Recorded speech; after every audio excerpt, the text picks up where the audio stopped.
الساجدون سجدہ کرنے والے، سین جیم دال، ساجدہ سجدہ پھر وہی بات ہے، نماز کا ایک رکن ہے، ماتھا زمین پر رکھ دینا، یہ اطاعت کا آخری درجہ ہے۔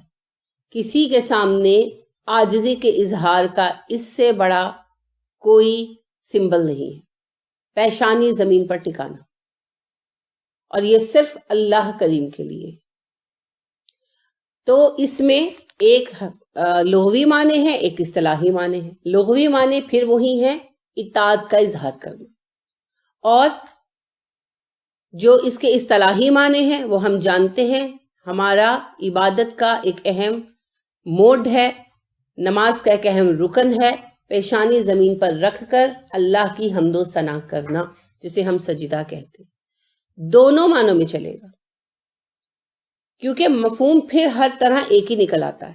ایک بندہ جو دن میں 5 مرتبہ ہر رکعت میں 2 دفعہ اپنی پیشانی زمین پر رکھ کر اپنی عاجزی کا اور اللہ کی ملکیت اور عبودیت کا اقرار کرتا ہے، وہ پھر فرمان کے ماننے سے انکار کیسے کر سکتا ہے؟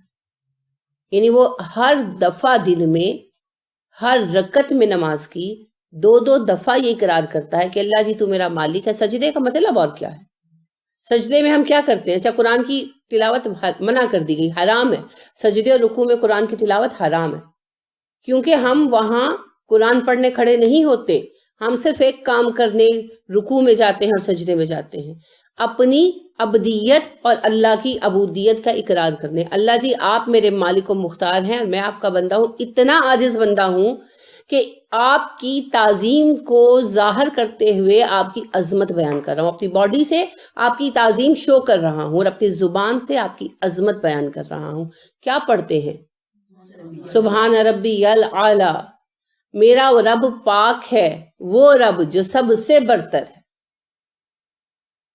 علی برتر کو کہتے ہیں، اور علی کا مبالغہ اعلیٰ ہے۔ سبحان ربی الاعلی، میرا وہ رب پاک ہے جو سب سے برتر ہے، اور میں سب سے کمتر ہوں، کیونکہ میں اپنی رضا سے اس کے سامنے مٹی پر، زمین پر پیشانی رکھے پڑا ہوں۔ تو یہ فرق ہے میرے رب میں اور میرے مابین، یہ رشتہ ہے میرے رب کے اور میرے مابین۔ تو اسی رشتے کے اقرار کا ہم یہ ہر دفعہ ریہرسل کرتے ہیں، ہر نماز کی ہر رکعت میں، ایک دفعہ نہیں 2 دفعہ کرتے ہیں۔ اور پھر اس پہ اتنا سٹریس کیا رسول اکرم صلی اللہ علیہ وسلم نے کہ ہمیں بتایا کہ یہ 7 ہڈیاں جب تک ان پر وزن نہیں آئے تمہارا سجدہ مکمل نہیں ہے، جس کا سجدہ مکمل نہیں ہے تو اس کی نمازیں قبول نہیں ہوں گی۔ کہا نا 60 سال تک ایک بندہ نمازیں پڑھے گا اور نمازیں قبول نہیں ہوں گی، تو صحابہ نے کہا جی یہ کیسے؟ تو آپ صلی اللہ علیہ وسلم نے فرمایا اس کا رکوع صحیح نہیں، اس کا سجدہ صحیح نہیں۔ تو سٹریس بھی رکوع اور سجدے پہ دیا کہ یہ تو اصل مقصد دیتے ہیں نماز کا۔ نماز اطاعت سکھاتی ہے۔ اطاعت کیسے آتی ہے؟ حیثیت کا احساس کرنے سے۔ تو جو بندہ روزانہ شعور کے ساتھ اپنے اور اللہ کے اس رشتے کا اقرار کرتا ہو اللہ کے سامنے، اور اپنے آپ کو ریمائنڈر دیتا ہو، یاد دہانی کراتا ہو، اس کے لیے یہ کس طرح ممکن ہے کہ وہ اس مالک کے حکم سے باہر ہو جائے جس مالک کا اس کے ساتھ ایسا رشتہ ہے اور جس کے مقام کو وہ ایسا پہچانتا ہے۔ اسی لیے جب صحابہ کرام رضی اللہ عنہم علیہم اجمعین، بلکہ تابعین اور ان کے بعد بھی صدیوں تک مسلمان نماز کی روح کے ساتھ نماز پڑھتے تھے نا، تب تک وہ اللہ کے حکم سے باہر نہیں تھے۔ ہم اول تو نماز پڑھتے نہیں، اور پڑھتے بھی ہیں تو بے روح نماز پڑھتے ہیں، بس ایک ڈرل ہے، بلا سوچے سمجھے کیے جا رہے ہیں، اس کی وجہ سے پھر نماز کا وہ اثر نہیں آتا۔ تبھی تو اللہ نے فرمایا ان الصلاۃ تنہی عن الفحشاء والمنکر۔ جو بندہ نماز میں کھڑا ہوتا ہے اور جانتا ہے کہ میں رب کے سامنے کھڑا ہوں، اور اللہ کے ساتھ اپنے رشتے کا اقرار کرتے ہوئے گھٹنوں پر ہاتھ رکھ کر جھک جاتا ہے، اور جب سجدے میں جاتا ہے تو وہ جانتا ہے کہ میں کس کے سامنے جھک رہا ہوں، کیوں جھک رہا ہوں، اور اس جھکنے کا مقصد کیا ہے۔ یہ ایک ایکسرسائز نہیں ہے، یہ میرے اور میرے اللہ کے تعلق کی نوعیت کا اظہار ہے میری جانب سے۔ وہ بندہ کیسے گناہ کرے گا؟ نہیں کر سکتا، نہیں کر سکتا۔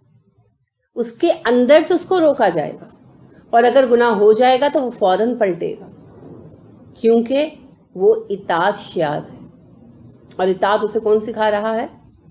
اللہ خود سکھا رہا ہے۔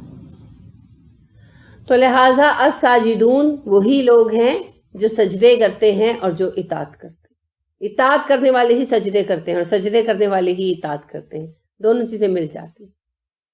تو الراکعون الساجدون دونوں وہی لوگ ہیں جو مطیع فرمان ہیں، اس لیے نمازیں ادا کرتے ہیں، اور یاد رکھیں جو نمازیں ادا کرتے ہیں وہی مطیع فرمان ہوتے ہیں۔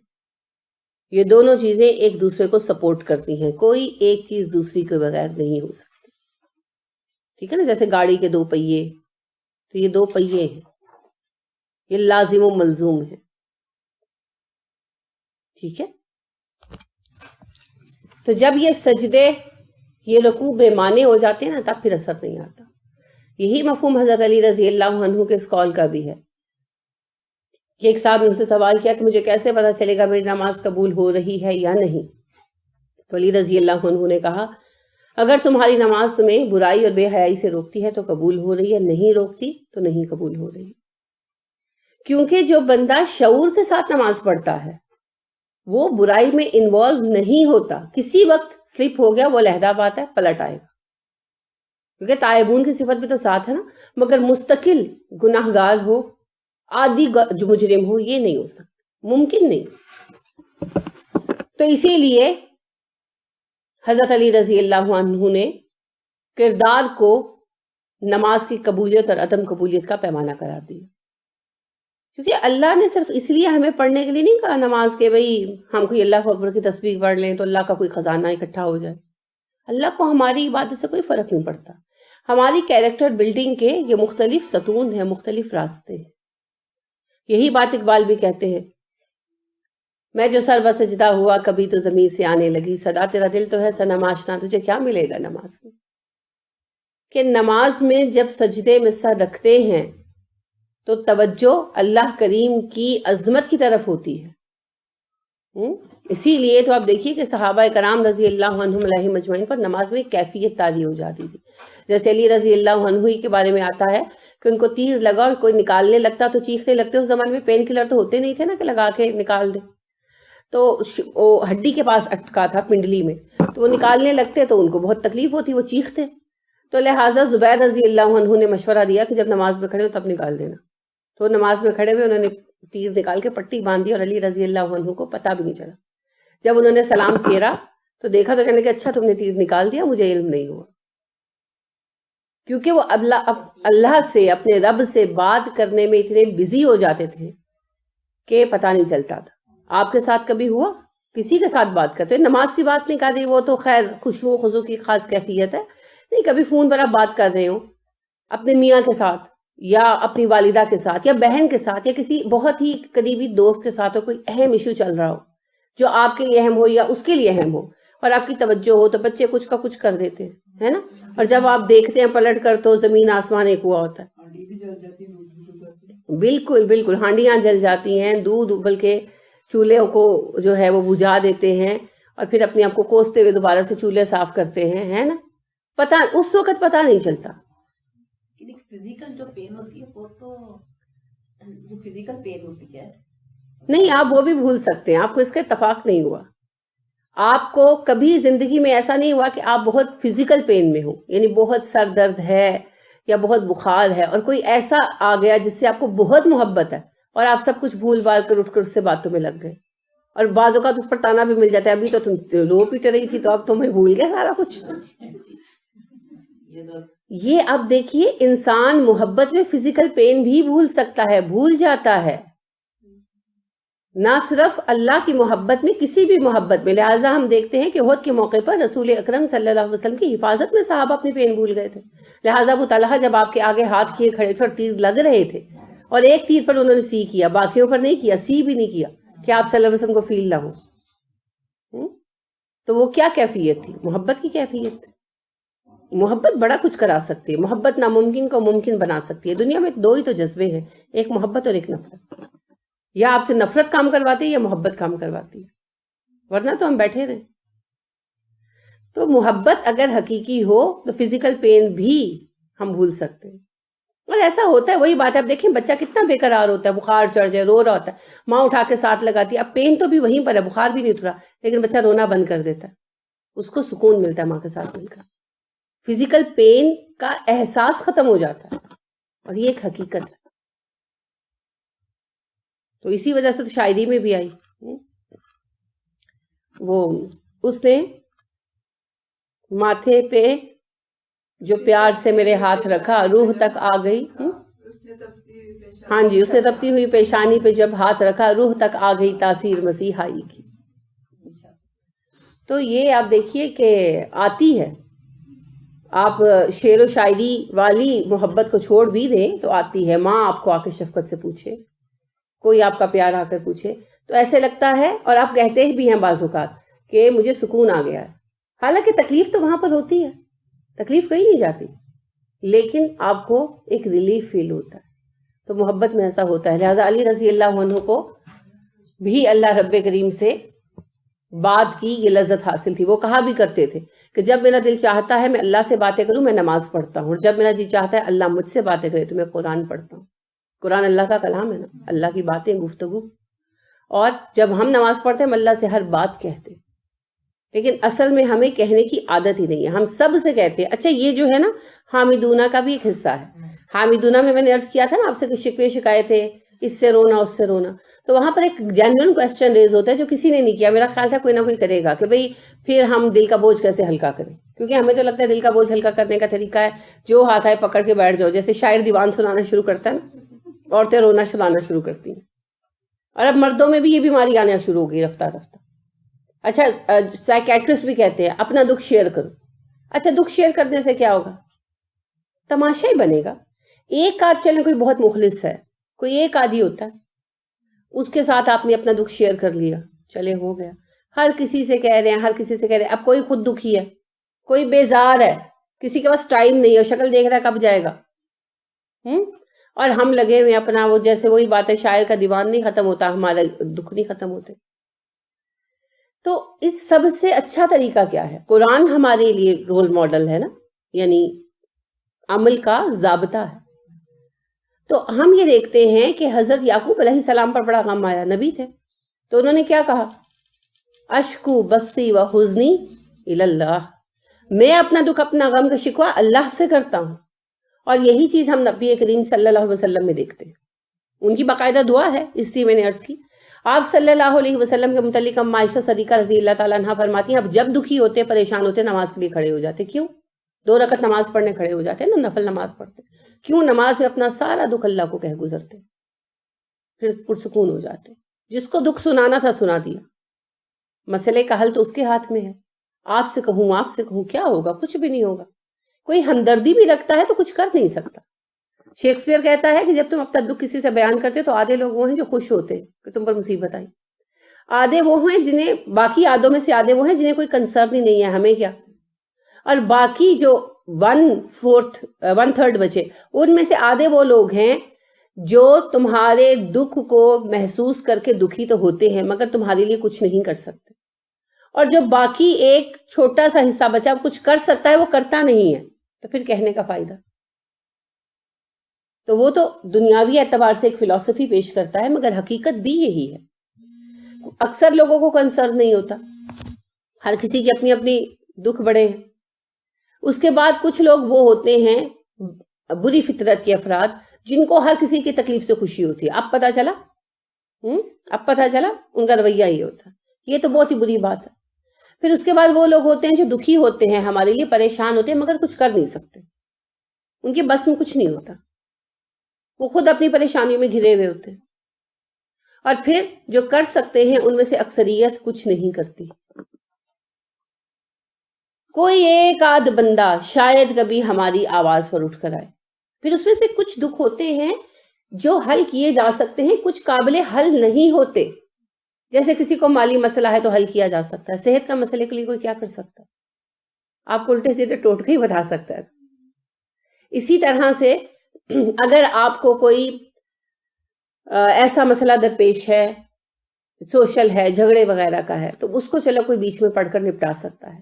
لیکن اگر آپ کو کوئی بندہ پسند نہیں ہے یا فیملی کے کسی بندے سے آپ چڑھتے ہیں، اس قسم کا یعنی کہ کوئی سائیکولوجیکل پرابلم ہے، تو اس کے لیے کوئی کیا کر سکتا ہے؟ کوئی کچھ نہیں کر سکتا، وہ آپ کو بیئر کرنا ہے.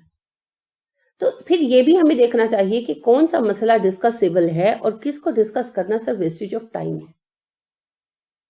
اور پھر سب سے اہم بات، اس کو کہیں جو سننا چاہتا ہے، اور وہ ہے اللہ. وہ ہر وقت سنتا ہے، ہر بات سنتا ہے، ہر حال میں سنتا ہے اور رسپانس بھی دیتا ہے. کہتے ہیں نا اللہ، جب میرے بندے آپ سے میرے بارے میں پوچھیں کیا کہو؟ جب میرے بندے آپ سے میرے بارے میں سوال کریں، کل کہہ دیجئے انی قریب، میں پاس ہوں، ان کے بالکل قریب ہوں، اور پکارنے والوں کی پکاروں کا جواب دیتا ہوں جب وہ مجھے پکارتے ہیں. اجیب الدعوات الداعی اذا دعان، جب پکارنے والا پکارتا ہے پلٹ کر پکاروں کا جواب دیتا ہوں. تو اللہ کی طرف سے جواب فوراً آتے ہیں، ہم محسوس نہیں کر پاتے. ٹھیک ہے، پکار کا جواب آنا اور بات ہے، اور مسئلے کے حل ہونے کا ایک سسٹم سٹارٹ ہونا دوسری بات ہے. وہ پھر اللہ کی اپنی مصلحتیں ہیں نا، لیکن نتائج آتے ہیں، بالکل آتے ہیں. اور افراد اول تو سننا نہیں چاہتے، سن لیں تو کچھ کرنا نہیں چاہتے، توجہ نہیں دیتے. اس سے بہتر ہے اللہ سے کہا جائے. کہنے کے دو طریقے ہیں. ایک تو یہ کہ اگر آپ ہاٹ لائن پر رابطہ کرنا چاہتے ہیں تو 2 رکعت نماز پڑھیں اور اپنا سارا دکھ کہہ دیں. اور اگر آپ کو جلدی نہیں ہے، کوئی ایمرجنسی کال نہیں کرنی، تو پھر چلتے پھرتے اٹھتے بیٹھتے اللہ سے اپنا کام کہتے. اسے مناجات کہتے. سب کچھ کہہ دیں اللہ سے. وہ سنے گا بھی، جواب بھی دے گا، مرہم بھی رکھے گا، اور آپ کا راز بھی رکھے گا. قیامت کے دن بھی آپ کو رسوا نہیں کرے گا، اور غیبت کا گناہ بھی سر نہیں آئے گا. اللہ تعالیٰ کہتا ہے کہ اگر میرا بندہ ایک بارش میری طرف پڑتا ہے تو میں 2 بارش اس کی طرف پڑتا ہوں. اگر ایک ہاتھ میری طرف پڑتا ہے تو میں 2 ہاتھ پڑتا ہوں. یہ حدیث صحیح ہے؟ جی حدیث صحیح ہے، حدیث قدسی ہے یہ. تو راکعون اور ساجدون میں آپس میں نسبت ہے، اور وہ نسبت یہ ہے کہ اطاعت کرنے والے جو نمازیں قائم کرتے ہیں یا نمازیں پڑھنے والے مطیع فرمان رہتے ہیں. تو دونوں باتیں ایک دوسرے کا ہی حصہ ہیں. العامرون بالمعروف، نیکی کا حکم دینے والے. یہ صفت آپ پہلے بھی پڑھ چکے ہیں، مومنوں کے اعتبار سے بھی اور منافقوں کی بھی اعتبار سے. اللہ رب کریم نے ارشاد فرمایا المنافقون والمنافقات بعضهم فی البعض، ایک دوسرے میں سے. اور پھر ساتھ فرمایا یامرون بالمنکر، برائی کا حکم دیتے. اور مومنوں کے لیے بھی یہی کہا کہ المؤمنون والمؤمنات بعضهم فی البعض، ایک دوسرے سے ہے. اور پھر اس کے بعد کیا کہا؟ بعضهم من بعض، ایک دوسرے سے ہیں. پھر فرمایا یامرون بالمعروف، وہ نیکی کا حکم دیتے. تو یہاں پھر دوبارہ یہ صفت آ گئی، کیونکہ نیکی اکیلے کرنے سے آپ نیک نہیں بن سکتے. وجہ، آپ کو ماحول چاہیے نا. ہم اکیلے کسی وقت نیکی کر سکتے ہیں، لیکن مستقل ایک نیک اچھا صالح کردار اگر ہم اپنا بنانا چاہتے ہیں، ہم اپنے آپ کو گروم کرنا چاہتے ہیں، تو اس کے لیے پھر ہمیں ویسا ماحول بھی چاہیے. ایک آدھ نیکی تو بندہ اکیلے کر لیتا ہے، لیکن اپنے آپ کو اسلامی نظام میں ڈھالنے کے لیے، جو زندگی کا ضابطہ ملا ہے اس پر لانے کے لیے قدرتی طور پر ہمیں وہ ماحول چاہیے. اگر وہ ماحول نہیں ہوتا تو 2 طرح کی باتیں ہوتی ہیں. ایک تو ہم جن چیزوں پر عمل کر سکتے ہیں ان میں بھی کمزور ہو جاتے ہیں. جیسا ہم نے کل بھی بات کی کہ پردہ ہم اگر نہیں کرتے تو ہماری ذاتی کمزوری ہے. وراثت کے قوانین پر عمل نہیں کرتے تو ہماری ذاتی کمزوری ہے. مگر چونکہ پورے معاشرے میں کہیں اس پر عمل نہیں ہو رہا، تو اول تو لوگوں کو علم نہیں ہوتا، اور علم ہوتا ہے تو بھی کمزوری غالب آ جاتی ہے ماحول نہ ہونے کی وجہ سے. اور ماحول کا اثر یہ ہے کہ ہمارے یہاں سے گئے ہوئے لوگ جو سعودیہ وغیرہ یا عرب ممالک میں جاتے ہیں تو نماز کے پابند ہو جاتے ہیں، کیونکہ وہاں ماحول یہی ہے کہ نماز پڑھنا ہی پڑھنا ہے. نماز نہیں پڑھنا یہ تصور ہی نہیں ہے. اس سبب سے، اس وجہ سے وہ اس ماحول میں جب جاتے ہیں تو ان کی بہت ساری عادتیں بہتر ہو جاتی. تو اس لیے ہمیں تنہا نہیں چلنا، ہمیں دوسروں کو ساتھ لے کر چلنا ہے۔ دوسری بات یہ ہے کہ بہت سارے کام ہیں جو اجتماعی طور پر ہی ہو سکتے ہیں، تنہا نہیں ہو سکتے۔ فار ایگزامپل نماز با جماعت، وہ تنہا نہیں ہو سکتی نا، وہ جماعت کے ساتھ ہو سکتی۔ پھر اب دیکھیے بہت سارے اسلامی احکامات ہیں۔ زکوٰۃ اجتماعی سسٹم، بنیادی طور پر یہ الگ الگ انڈیویجول دینے کا نام نہیں ہے۔ اچھا، سود سے بچنا ہے، کیسے بچیں گے سود سے؟ سسٹم چینج ہوگا تو بچیں گے نا، سسٹم پر منحصر ہے یہ سارا کچھ۔ تو سسٹم میں یا آپ تو نہیں بدل سکتے۔ سسٹم بدلنے کے لیے تو ہمیں ضرورت ہے ایک پورے ایسے سیاسی گروہ کی جو اسلامی نظام کے حق میں ہو، اور اس سیاسی گروہ کو پرموٹ کرنے کے لیے ان ووٹرز کی جو اسلامی نظام کے حق میں ہو۔ تو اس طرح پورا سسٹم اوپر سے نیچے تک ہمیں ایسا چاہیے جس کا کم از کم 1/3 گروہ وہ ہو جو اسلامی نظام کا سپورٹر ہو۔ جب وہ نظام آئے گا تبھی سارے احکامات نافذ ہوں گے، تب جا کر سود سے ہماری جان چھوٹے گی۔ اچھا، ہم چاہتے ہیں اسلامی قوانین نافذ ہو جائیں، کیسے نافذ ہوں گے؟ جب گورنمنٹ چاہے گی۔ گورنمنٹ کب چاہے گی؟ جب عوام چاہے گی۔ عوام کب چاہے گی؟ جب شعور آئے گا۔ شعور کیسے آئے گا؟ جب ہم انہیں سکھائیں گے۔ سکھانے کے لیے کیا کرنا پڑے گا؟ امر بالمعروف۔ نیکی کا حکم کیا ہے؟ قرآن کے احکامات پہنچانا، یہ نیکی ہے، یہ نیکی ہے، یہ نیکی ہے، یہ کرو، اس کو اپنے اندر پیدا کرو۔ مومن کو ایسا اور ایسا ہی ہونا چاہیے۔ تو یہ امر بالمعروف کیے بغیر ہم اپنا معاشرہ نہیں بدل سکتے، اور معاشرہ بدلے بغیر اجتماعی نیکیاں نہیں ہو سکتی۔ ورنہ مکہ والے تو اینڈ پہ اس چیز پر تو آ ہی گئے تھے کہ اے نبی صلی اللہ علیہ وسلم، تم ہمارے بتوں کی مخالفت نہ کرو، ہم تمہارے دین کی مخالفت نہ کریں، تم اپنے دین پر چلو، ہم اپنے دین پر چلتے۔ یہ آفر تو انہوں نے کر دی تھی، 6-7ویں سال میں ہی کر دی تھی، اور ریپیٹیڈلی کی، اور اللہ رب العالمین نے بار بار ان سے کہا یہ نہیں ہو سکتا، ان سے کہہ دو یہ نہیں ہو سکتا۔ کیونکہ جب تک ایک مسلم معاشرہ قائم نہیں ہوگا، اسلام کا نظام نافذ نہیں ہوگا، اجتماعی احکامات کا نفاذ نہیں ہو سکتا، اور اجتماعی احکامات لاگو کیے بغیر اسلام کی روح کو پانا ممکن نہیں ہے۔ تو پھر اس کے لیے ضروری کیا ہے؟ لوگوں تک پیغام پہنچانا۔ تو امر بالمعروف، انسان 2 طرح کے ہوتے ہیں، ایک وہ جنہیں اپنی بہتری کی خواہش ہوتی ہے، وہ چاہتے ہیں کہ ہم آگے بڑھیں، کامیاب ہوں، تو لہٰذا انہیں معروف چیزوں کا حکم دیں، نیکیاں کمانے کے راستے بتائیں، انہیں نیکیاں کمانے کا شوق ہوتا ہے۔ کئی لوگ ایسے ہوتے ہیں نا، پوچھتے ہیں ہم کون سا ذکر کریں تو زیادہ ثواب ہوگا، کون سی نفل نماز زیادہ فائدہ مند ہے، کون سے کام پر زیادہ اجر ہوتا ہے، جنت میں درجہ کس کام سے بڑھے گا، سوال کرتے ہیں۔ ایسی اچھی بات ہے، اس میں کوئی حرج نہیں ہے، صحابہ بھی کیا کرتے تھے، تو شوق ہے نا اپنا اپنا۔ اور کچھ لوگ ایسے ہوتے ہیں جنہیں یہ خوف ہوتا ہے کہ ہم کس بات سے پکڑے جائیں گے۔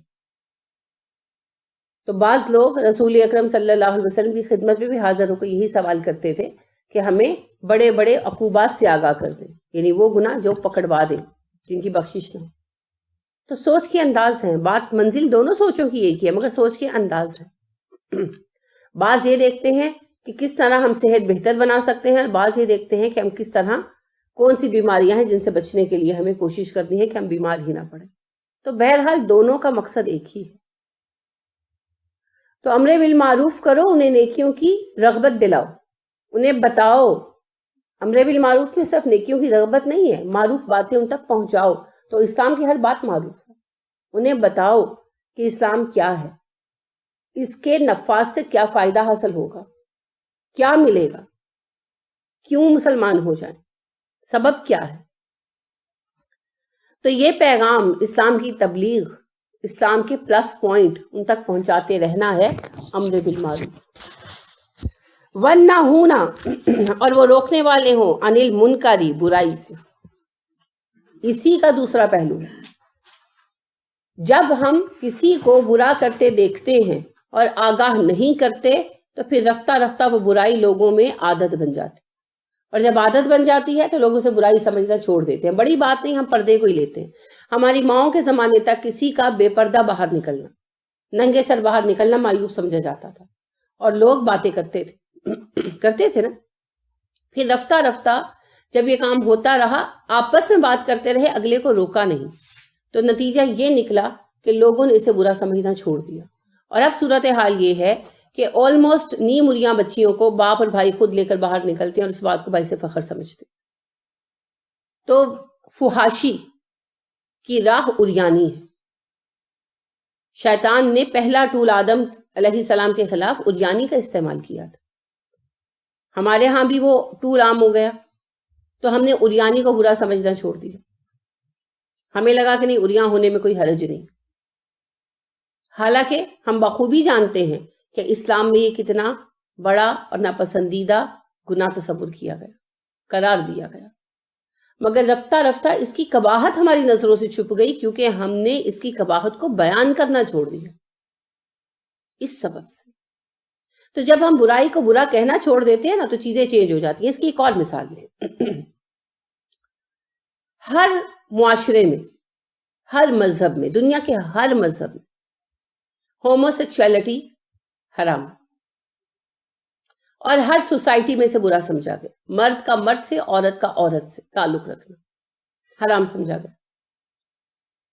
اب آ کر اس کو جائز قرار دیا گیا, لیگلائز کیا گیا. وہ کچھ ممالک میں, دنیا کے جن ممالک میں سے لیگلائز کیا گیا, وہاں ایسے لوگوں کے لیے ہم جنس پرست کا لفظ ہٹا کر گے کا لفظ استعمال کیا گیا. گے کس کو کہتے ہیں؟ GAY گے. روشن گہرے چمکدار رنگوں کو کہا جاتا ہے, برائٹ کلرز کو گے کلرز. ٹھیک ہے, تو ان کا نام گے رکھ دیا گیا. ذہن بدل گئے نا. جب ہم کہتے ہیں نا ہم جنس پرست, تو اس کا ایک ڈائریکٹ ایفیکٹ آتا ہے. لیکن جب کہا جاتا ہے گے, تو وہ ذہن ہی بدل جاتا ہے. واقعی بدلتے ہیں, اور لوگوں نے اس کو رفتہ رفتہ ایکسیپٹ کر لیا. اس کی ایک اور مثال دیکھیں. پروسٹیٹیوشن کو کچھ ممالک نے لیگلائز کیا, بھارت بھی شامل ہے اس میں. اب آپ کو پتا ہے, جب کوئی کہتا ہے طوائف, تو یہ ایک حقیر لفظ ہے. جب کوئی کہتا ہے بازاری عورت, تو ایک گالی کی طرح لگتا ہے, سننا بھی کہنا بھی. کوئی بچہ آ کر اگر پوچھ لے طوائف کسے کہتے ہیں, تو مائیں ڈانٹ دیتی ہے, یہ کیا پوچھ رہے ہو, رائٹ. لیکن جب اس کو لیگلائز کیا گیا دنیا کے کئی ممالک میں, تو اس کے لیے لائسنس جاری کیے گئے. ظاہری بات, اب انہیں کہا جانے لگا سیکس ورکر. ٹھیک ہے, سیکس ورکر. اب وہ ایک ٹرم بن گئی, کام کی ایک قسم بن گئی. تو وہ کراہت جو اس لفظ سے جڑی ہوئی تھی, جس کا ایک خاص اثر آتا تھا ذہنوں پر, وہ جاتا رہا نا. تو اسی وجہ سے نام بدلنے سے, رویے بدلنے سے کسی چیز کی قباحت بڑھ جاتی ہے لوگوں کی نظروں میں, اور کسی چیز کی قباحت کم ہو جاتی ہے لوگوں کی نظروں میں. کب؟ جب ہم برائی کو روکنا چھوڑ دیتے ہیں. تب خرابی کا اصل آغاز یہیں سے ہوتا ہے, برائی کو دیکھنا اور چپ رہنا.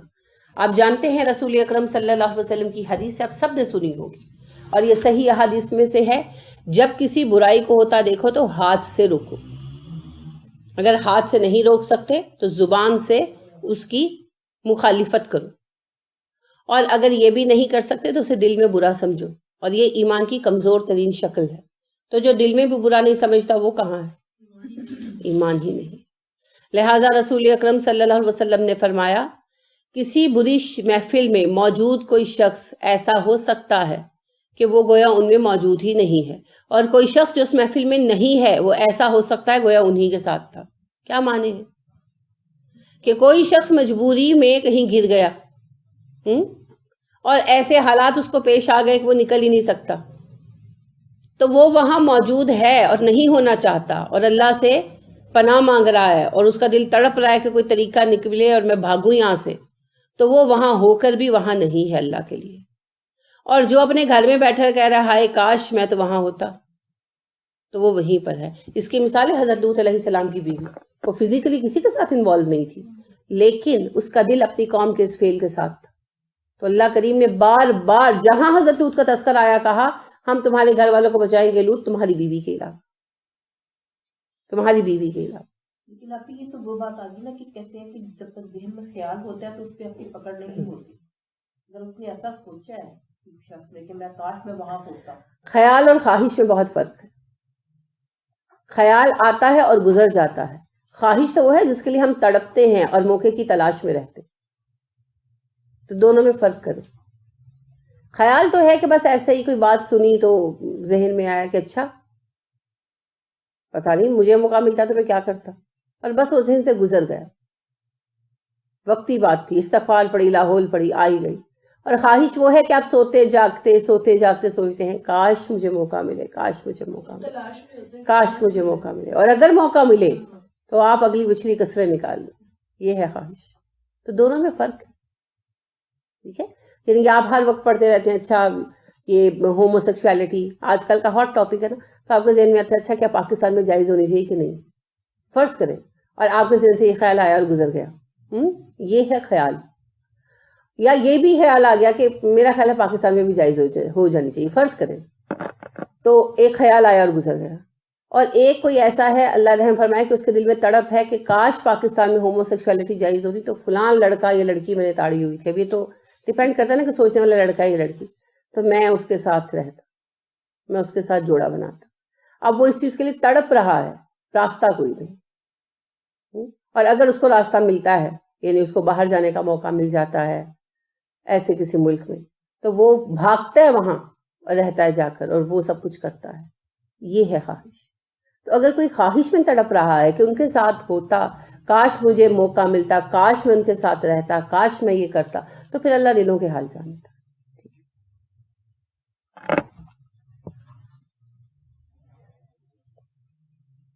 تو برائی سے روکنا اور نیکی کا حکم دینا یہ بہت ضروری ہے. یہی صحابہ کرام رضی اللہ عنہم علیہ مجمعین کا طریقہ تھا، یہی نبی کریم صلی اللہ علیہ وسلم نے سکھایا، اور یہی ہمارے اسلاف کا طریقہ رہا. جب اکٹھے ہوتے تھے تو ایک دوسرے سے اچھی باتیں شیئر کرتے تھے تاکہ وہ اچھی باتوں پر عمل کریں. کوئی بری بات دیکھتے تھے تو فوراً روکتے تھے. جیسے اما عائشہ صدیقہ رضی اللہ تعالیٰ عنہ کی بھتیجی آئی، ان کے بھائی عبد الرحمن کی بیٹی، تو اس نے باریک دوپٹہ لے رکھا تھا. تو اما عائشہ صدیقہ رضی اللہ تعالیٰ عنہ نے دوپٹہ پھاڑ دیا. کہا بیٹی تمہیں پتہ نہیں ہے جب ایک مسلمان لڑکی بالغ ہو جائے تو اسے باریک دوپٹہ یا چادر نہیں لینی چاہیے. پھر اسے اپنے پاس سے ایک موٹا دوپٹہ دیا جو کور کر. تو یعنی یہ ہے تبلیغ، یہ ہے امر بالمعروف. جہاں بری بات دیکھو وہیں کے وہیں روکو. نپ دا ایول ان دا بڈ، ورنہ پھر یہ تناور درخت بن جائے گا اور پھر آپ اسے روک نہیں سکیں گے، پھر آپ اس کا کچھ نہیں کر سکیں گے.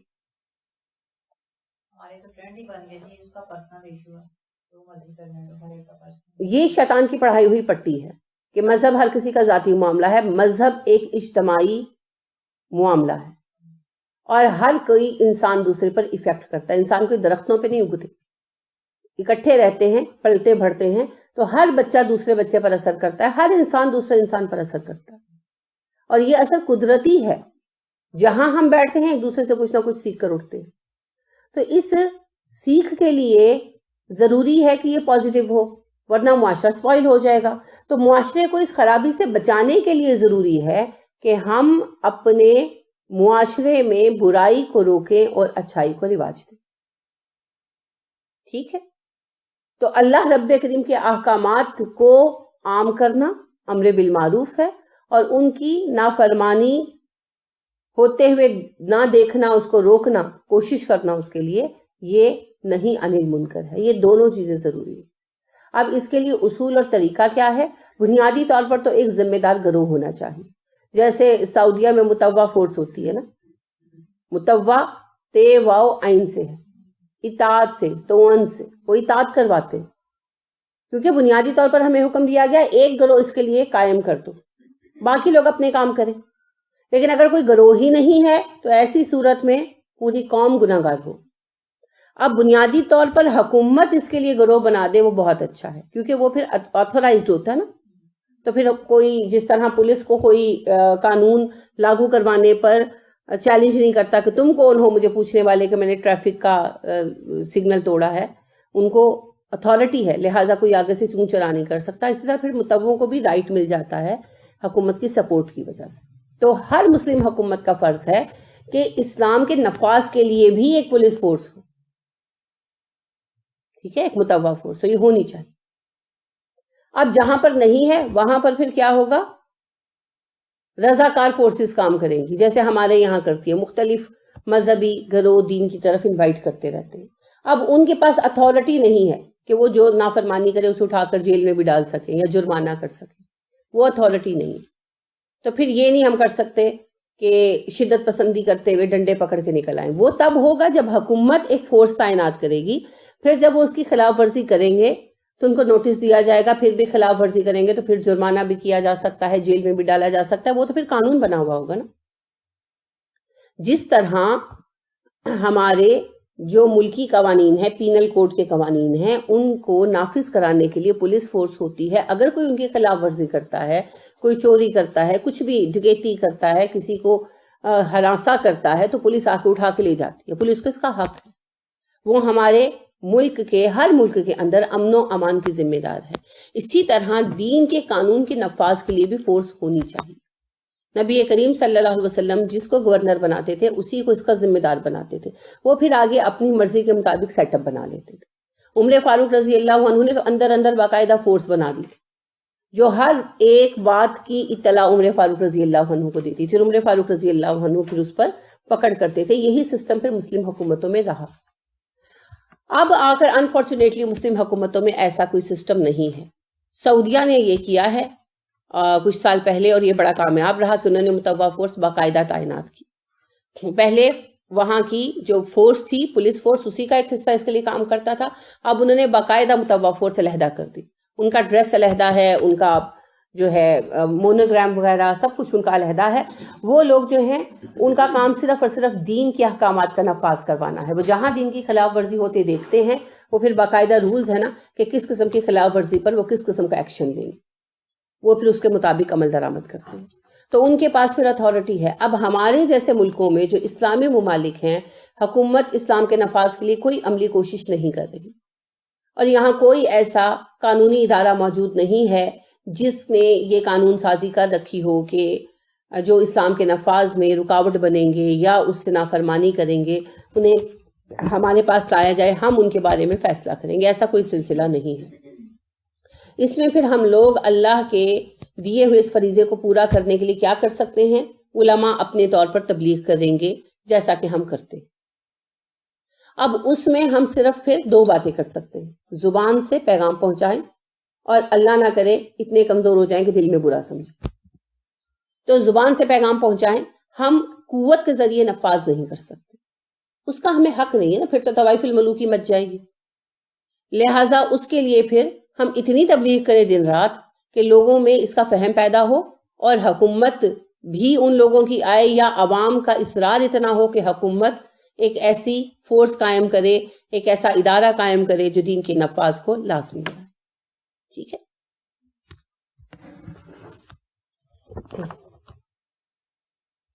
والحافظون، حفاظت کرنے والے ہوں، لحدود اللہ، اللہ کی حدوں کے. کیا ہے اللہ کی حدیں؟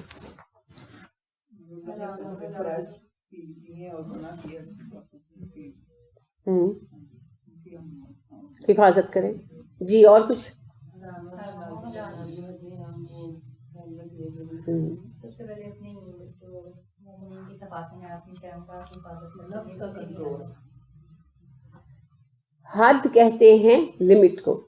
تو وہ تمام لمیٹیشنز جو ہم پر لگائی گئی ہیں، حلال، حرام یا احکام و فرائض کی صورت. ٹھیک ہے. عام طور پر جب حدود کی بات ہوتی ہے تو ذہن جاتا ہے ان چند احکام کی طرف جنہیں حدود کے قوانین کہا جاتا ہے، جیسے زنا کا یا قتل کا. صرف یہی نہیں ہے، وہ تمام قوانین اللہ کی حدیں ہیں جنہیں اللہ نے بیان کر دیا اسپیسیفیکیشن کے ساتھ. آپ نے سورہ نساء پڑھی ہے؟ وراثت کے قوانین کو اللہ نے بار بار نہیں کہا یہ میری حدیں ہیں، ان کو کراس نہ کرنا. تو وراثت کا مسلم معاشرے کے اندر قانون کے مطابق تقسیم ہونا بھی اللہ کی حد ہے. اگر یہ تقسیم نہیں ہو رہی اسلامی قانون کے مطابق تو ہم اللہ کی حد سے تجاوز کر رہے ہیں، اور اللہ اپنی حدوں سے تجاوز کرنے والوں کو سخت سزا دیتا ہے، جیسا کہ آج ہم کر رہے ہیں اور بھگت بھی رہے ہیں. پھر آپ دیکھیں حلال و حرام کو بھی اللہ نے اپنی حدیں قرار دیا بار بار، اور کہا میری حدوں سے تجاوز نہ کرو. تو حلال و حرام کی جو بھی قوانین ہیں، جو بھی احکام ہیں، جو بھی تعلیمات ہیں، وہ سب کے سب اللہ کی حدود ہیں. پھر اس کے علاوہ تعزیرات کی سزائیں. تعزیر ہوتا ہی سزا ہے، کہ جرائم پر سزاؤں کا واجب ہونا. اب اس میں جن سزاؤں کو قرآن اور حدیث نے بیان کر دیا ہے وہ حدود ہیں. زنا کی سزا، قذف کی سزا، قتل کی سزا، چوری کی سزا، ٹیررزم کی سزا، ڈاکہ زنی کی سزا، اور غداری کی سزا، بدہدی کی سزا. جو جو سزائیں بیان کی گئی ہیں وہ سب کی سب سزائیں حدود کا حصہ ہیں. ہم انہیں بدل نہیں سکتے، اور اگر ہم انہیں بدلتے ہیں جیسا ہم نے بدلا ہے تو ہم اللہ کی حدود سے تجاوز کرتے ہیں. کیونکہ پاکستان میں اسلامی ملک ہونے کے باوجود آج تک وہی پینل کوڈ چل رہا ہے، سزاؤں کا تعزیری قانون چل رہا ہے جو انگریزوں نے یہاں پر رائج کیا.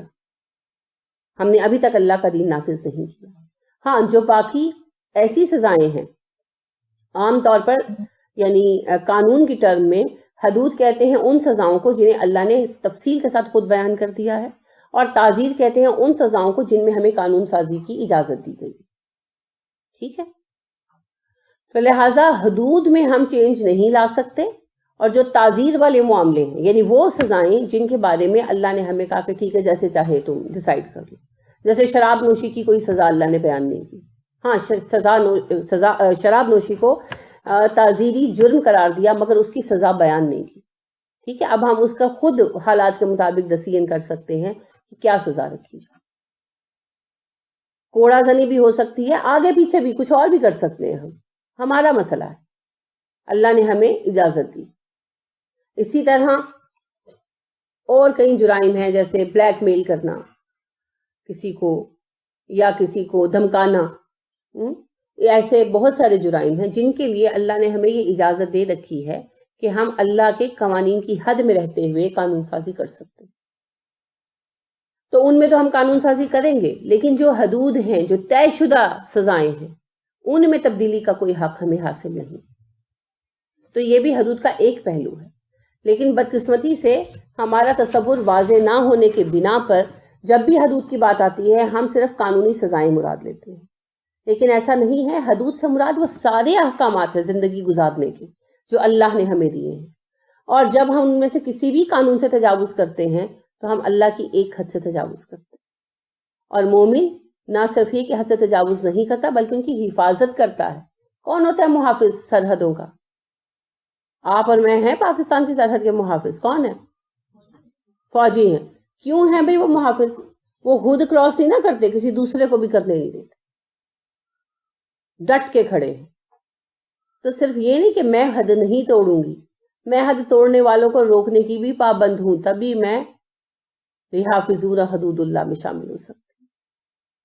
ڈٹ کے کھڑے ہو جائیں تبھی ممکن ہے نا.